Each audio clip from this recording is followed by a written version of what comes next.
యువతలో గుండెపోటు ఇది నిన్నటిదాకా అరుదైన విషయం. కానీ ఈరోజు మన చుట్టూరు కనిపిస్తున్న నిజం.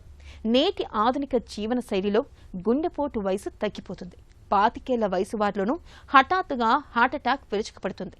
నైట్ షిఫ్ట్లు, ఒత్తిడి, నిద్రలేమి, జంక్ ఫుడ్ ఇవన్నీ జత కలిసి యువగుండెల్ని పెను ప్రమాదంలోకి నెట్టిస్తున్నాయి. ఈ నేపథ్యంలో యువగుండెల్ని కాపాడుకునేందుకు ఏం చేయాలో డాక్టర్ని అడిగి ఇప్పుడు తెలుసుకుందాం.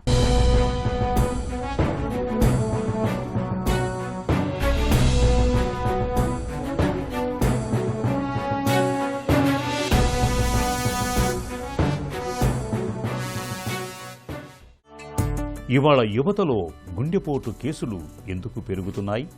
ఈ మధ్యన చూస్తే మనం తినే డైట్ కానీ, ఓవరాల్ స్ట్రెస్ కానీ, స్మోకింగ్ అలవాట్లు, ఈ వేపింగ్ అలవాట్లు, excessive alcohol, chronic stress, so రీసెంట్గా వచ్చిన కోవిడ్ వల్ల ఇన్ఫ్లమేషన్ పెరగటం కానీ, ఇలాంటి వైరల్ ఇన్ఫెక్షన్స్ రావటం ఈ మధ్యన ఎక్కువ అవటం.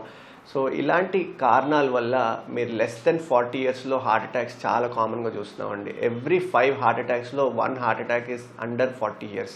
సో ఇలాంటి కారణాల వల్ల చాలా ఫ్రీక్వెంట్గా యంగ్ హార్ట్ అటాక్స్ అనేది పెరిగినాయి. ఇవన్నీ జాగ్రత్తగా చూసుకోవటం ప్లస్ అన్డయాగ్నోస్డ్ ప్రాబ్లమ్స్ అంటే యంగ్ హైపర్ టెన్షన్, 30 years 20 yearsలోనే బీపీలు చాలా ఎక్కువ ఉండటం, షుగర్లు వచ్చేయటం అండ్ కొలెస్ట్రాల్ ఎక్కువ ఉండటం, ఇవన్నీ మనకు ఉన్నాయని తెలియకపోవటం వల్ల సడన్ జిమ్ చేయటం, సడన్ ఎక్సెసివ్ స్ట్రెస్ తీసుకోవటం, ఈ స్టిమ్యులెంట్స్ తీసుకోవటం వల్ల సడన్ కార్డియాక్ అరెస్ట్లు, సడన్ హార్ట్ అటాక్స్ ఎక్కువ చూస్తున్నాం. గాడి తప్పిన ఆహారపు అలవాట్లు యువ గుండెకు ఎలా చేటు చేస్తున్నాయి?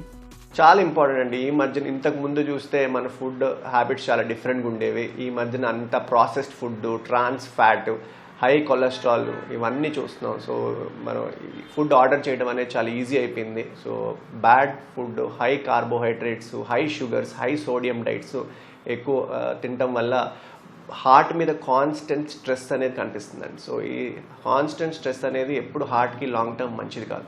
సో ఇలాంటివన్నీ అవాయిడ్ చేసి మన బాడీలో ఈ యాంటీ ఆక్సిడెంట్స్ తింటాం, హై ఫైబర్ డైట్ తింటాం, సో లో షుగరీ ఐటమ్స్, కార్బోహైడ్రేట్స్ తగ్గించడం, హై ప్రోటీన్ డైట్ తింటాం, ఇలాంటి డైట్ అడ్జస్ట్మెంట్స్ చేసుకుని బెటర్ ఆల్టర్నేటివ్ ఫుడ్స్ చూసుకోవడం అనేది చాలా ఇంపార్టెంట్ అండి. బద్ధకపు జీవన శైలి గుండెకు ఎలా ప్రమాదకరంగా పరిణమిస్తోంది? సెడెంటరీ లైఫ్ స్టైల్ అండి. సో ఈ మధ్యన చూస్తే చాలా రిమోట్ జాబ్స్, ఇంట్లో నుంచి పనిచేయటం, వీటి వల్ల ఇంతకు ముందులాగా జనాలు కదలటం కానీ యాక్టివ్గా ఉండట్లేదండి. సో వాటి వల్ల వెయిట్ ప్రాబ్లమ్స్ అనేది చాలా ఎక్కువ అవుతుంది. ఒక్కసారి పొట్టకి ఎక్కువ ఫ్యాట్ చేరటం వల్ల so metabolic syndrome, insulin resistance అంటాం. సో దీనివల్ల హార్ట్కి ఎక్సెసివ్ స్ట్రెయిన్ అవుతుందండి. సో ఆ ఎక్సెస్ స్ట్రెయిన్ అనేది కాన్స్టెంట్గా హార్ట్కి లాంగ్ టర్మ్లో రావటం వల్ల హార్ట్ ప్రాబ్లమ్స్ చాలా కామన్గా చూస్తున్నాం. సో ఈ ఇన్సులిన్ రెసిస్టెన్స్ ఇవన్నీ హార్ట్కి ఇన్ఫ్లమేషన్ ఇవ్వటం, సో కొలెస్ట్రాల్ ఫార్మేషన్ అవ్వటం, సో కంటిన్యూస్గా హార్ట్ రేట్స్ ఎక్కువ ఉండటం, బీపీ తొందరగా రావటం, వీటిలన్నిటి వల్ల సో కామన్గా హార్ట్ ప్రాబ్లమ్స్ చూస్తాం. మితంగా మద్యం గుండెకు మంచిదేనా? ఆల్కహాల్ అనేది లిమిటెడ్ క్వాంటిటీస్లో, అంటే less than 1 or 2 pegs, social drinking వారానికి ఒకసారో లేదంటే 10 రోజులకు ఒకసారో కొంచెం అలాంటి వైన్ ఒకటి, సో లిమిటెడ్ క్వాంటిటీస్లో తీసుకుంటే హార్ట్కి అంత ప్రమాదం లేదండి.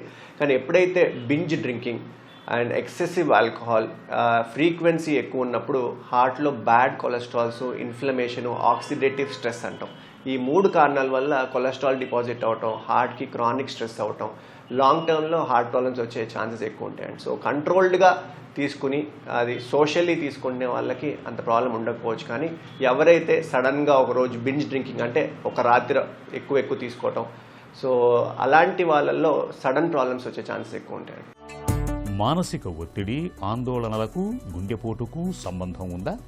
సోషల్ మీడియా, పియర్ ప్రెషర్ వీటి వల్ల అండ్ లాస్ ఆఫ్ జాబ్స్ కానీ, జాబ్స్లో ఉన్న ప్రెషర్ కానీ వీటి వల్ల అందరూ క్రానిక్ స్ట్రెస్లో ఉన్నారండి. సో ఆ క్రానిక్ స్ట్రెస్ వల్ల ఏమవుతుందంటే బ్రెయిన్లో నుంచి cortisol, adrenaline and hormones release అవుతాయండి. సో ఈ కాన్స్టెంట్గా బ్లడ్లో ఉంటే హార్ట్కి అనేది కాన్స్టెంట్ స్ట్రెస్ ఉండటం, హార్ట్ రేట్ ఎక్కువ ఉండటం, బీపీ ఎక్కువ అవటం, సో దీనివల్ల ఇన్ఫ్లమేషన్ అవటం, ఈ అన్ని హార్మోన్స్ అనేది లాంగ్ టర్మ్ హార్ట్కి చాలా హానికరం అండి. సో దానివల్ల హార్ట్ అటాక్స్ కానీ కార్డియాక్ అరెస్ట్లు కానీ కామన్గా చూస్తూ ఉంటాయి. Stress is an important factor.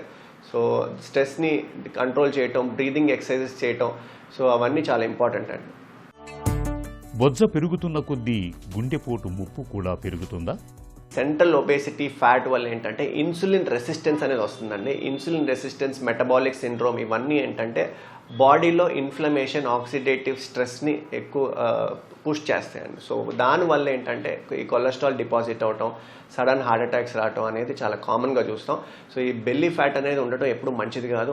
అందుకని అందరికీ మనం క్లియర్లీ అందరి పేషెంట్స్కి ఇన్స్ట్రక్షన్స్ ఇచ్చేది ఏంటంటే రెగ్యులర్గా ఒక 30-40 minutes per day 5 days in a week, at least 150 minutes in a week అనేది వాకింగ్ చేయటం కానీ, సమ్ రెసిస్టెన్స్ ఎక్సర్సైజ్ చేయటం కానీ ఇవన్నీ ఎంకరేజ్ చేస్తామండి. సో బెల్లీ ఫ్యాట్ లాంగ్ టర్మ్కి హార్ట్కి ఎప్పుడు మంచిది కాదు. పెద్దలతో పోలిస్తే యువతలో గుండెపోటు ఎందుకు ప్రాణాంతకంగా ఉంటుంది? యంగ్ పేషెంట్స్కి సడన్గా బ్లాక్స్ అనేవి ఫామ్ అయ్యి, అంటే ఒక క్లాట్ అనేది విత్ ఇన్ సెకండ్స్లో క్లాట్ ఫామ్ అయిపోయి ఇమీడియట్గా క్లోజ్ అయిపోతాయండి. సో ఆ సడన్ క్లోజర్ వల్ల సో ఈ electrical problems, ventricular tachycardia, ventricular fibrillation అయ్యే ఛాన్సెస్ ఎక్కువ ఉంటాయి. సో అలా ఎలక్ట్రికల్ ప్రాబ్లమ్స్కి ఫాస్ట్గా వాళ్ళు వెళ్ళి చనిపోతారండి. అదే ఈ ఓల్డర్ పేషెంట్స్ ఏంటంటే ఈ కొలెస్ట్రాల్ అనేది నెమ్మదిగా చేరి స్లోగా బ్లాక్స్ ఫామ్ అయ్యి హార్ట్కి ఎంతో కొంత స్ట్రెస్ లెవెల్స్ టాలరేట్ చేసే శక్తి ఉంటుందండి. ఎవరికైతే యంగ్ పేషెంట్స్ ఉంటారో sudden closures, sudden attacks and sudden electrical problems కామన్గా చూస్తామండి. సో వాళ్ళల్లోనే కార్డియాక్ అరెస్ట్ అయ్యే ఛాన్సెస్ ఎక్కువ ఉంటాయి. సో ఓల్డర్ పేషెంట్స్కి కొంచెం ప్రీ కండిషనింగ్ అంటాం. సో వాళ్ళల్లో కొంచెం ఈ సడన్గా అయ్యే ప్రమాదం కొంచెం తక్కువ ఉంటుంది. సో ఈ ఓల్డర్ పేషెంట్స్లో ఈ కొల్లెటరల్ సిస్టమ్ అంటామండి, ఇస్కిమిక్ ప్రీ కండిషనింగ్ అంటాం. సో స్లోగా డెవలప్ అయ్యే బ్లాక్స్ అలా వాళ్ళల్లో ఏంటంటే కొంచెం ప్రొటెక్షన్ ఇస్తుందండి. సో ఈ కొల్లెటరల్ సిస్టమ్ అనేది యంగ్ పేషెంట్స్లో అంత డెవలప్ అయి ఉండదు. సో ఎలక్ట్రికల్ ప్రాబ్లమ్స్ చాలా కామన్గా నోటీస్ చేస్తాం. సో ఎక్కువ టైం ఉండకపోవచ్చు, సడన్ కొలాప్స్ అయ్యే ఛాన్సెస్ ఎక్కువ ఉంటాయి. గుండెను ఆరోగ్యంగా ఉంచుకునేదెలా? తరచూ ఎలాంటి పరీక్షలు అవసరం? గుండెని హెల్తీగా ఉంచుకోవడానికి కొన్ని సూచనలు ఉంటాయండి. బేసిక్ మనం తినే ఫుడ్ చాలా ఇంపార్టెంట్. సో మనం ఇప్పుడు చూస్తుంటే ఈ కాలంలో చాలా trans fat, carbohydrates, processed food, so ఇలాంటి చాలా ప్రాబ్లమ్స్ వల్ల మనకి హై సోడియం డైట్, వీటి వల్ల కొలెస్ట్రాల్ ఫార్మేషన్ అవటం, హార్ట్కి క్రానిక్ స్ట్రెస్లో వెళ్ళటం, ఇన్ఫ్లమేషన్ అవటం, వీటి వల్ల చాలా ప్రాబ్లమ్స్ వస్తున్నాయండి. ఇంకొక మెయిన్ థింగ్ ఏంటంటే మన జెనెటిక్స్, మన ఫ్యామిలీలో ఎలాంటి రకాల జబ్బులు ఉన్నాయి అనేది చూసుకోవడం చాలా ఇంపార్టెంట్. సో అలాంటి జబ్బులు ఉన్నప్పుడు మనం వెళ్ళి అలాంటి జబ్బులు మనకు వచ్చినాయా అనేది basic test, ECG, echo, treadmill test, ఇలాంటి టెస్టులు అందరు చేయించుకోవాలండి యాన్యువల్ హెల్త్ చెకప్లో.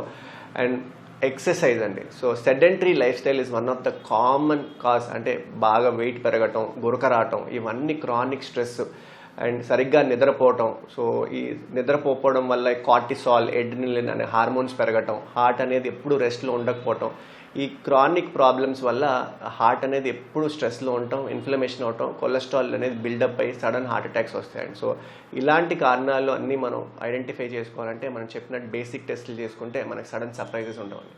గుండెపోటు వయసు చూడదు, కానీ మన జాగ్రత్తల్ని చూస్తుంది. శారీరకంగా ఫిట్గా ఉంటేనే సరిపోదు, మన గుండెను కూడా ఫిట్గా ఉంచుకోవాలి. మంచి ఆహారపు అలవాట్లు, నిత్యం వ్యాయామం, తరచూ పరీక్షలు యువ గుండెను ఆరోగ్యంగా ఉంచే తారక మంత్రాలివే.